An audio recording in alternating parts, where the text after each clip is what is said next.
नवंबर में संभवतः चुनाव होगा, है ना, बिहार विधानसभा की, ठीक है ना। तो अभी जैसे बरसात आता है तो पीला पीला मेढक सब बाहर निकल के चला आता है, सब टर टर टर करता है।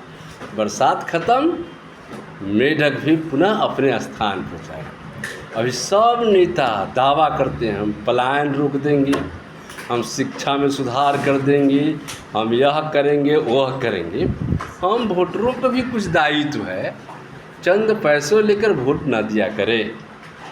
ज़रा उन नेताओं का बैक हिस्ट्री भी देख लिया करे कि इतने साल के, कोई है 35 वर्ष, कोई 40 वर्ष, कोई 50 वर्ष के हो चुके हैं, अभी तक हमारे समाज को, जो समाज सेवी कहलाते हैं, बड़ी लिखते अपने नाम के पीछे समाज सेवी, अभी तक शिक्षा में क्या सुधार के प्रति उनकी भावना है।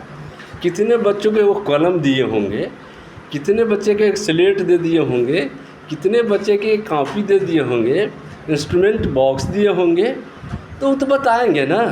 नहीं, केवल वही काम किए हैं समाहरणालयों में, जिला हेडक्वार्टरों में जाके हमारी आप दलाली करना। बहुत लोग तो ऐसे टॉप के दलाल निकले कि कितने के चूना लगा दिए, 70 से चूना लगाना बंद हो गया। आप बुझता आप कोई चूना लगाने नहीं देगा, तो शायद हम लोग गरीब जनता ही उनको सूझ रहे हैं कि अब इसको चूना लगाओ, हम एकदम पलायन रोक देंगे, खाद अपना, शिक्षा में सुधार करेंगे। लेकिन वो नेता के बाल बच्चा कोई भी बिहार में नहीं पढ़ रहा है, बाहर पढ़ रहा है, पत्नी बाहर सेवा कर रही है।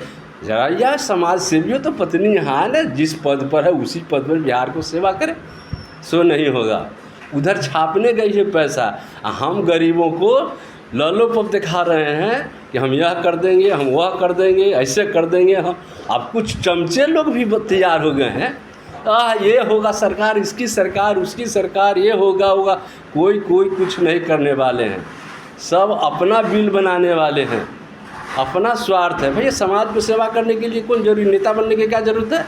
हम शिक्षक हैं, हम बच्चों को यथाशक्ति मैक्सिमम अपने तन मन से उसको पढ़ा दें, ठीक है। उसके पहले हम फ़ी भी लेते हैं, लेकिन आजकल तो ऐसे भी लोग हैं कि फ़ी भी लेते हैं, ठीक से पढ़ाते भी नहीं हैं।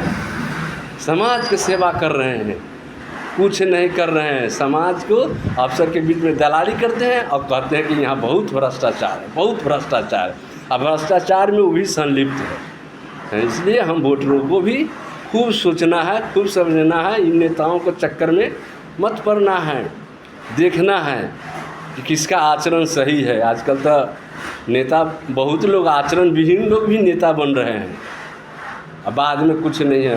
क्योंकि नेताओं को भी चाहिए जिताओ, चाहे किसी तरह से जिता दे। धन्यवाद। इसके लिए अगर किसी को तकलीफ़ हो तो हम क्षमा प्रार्थना। धन्यवाद।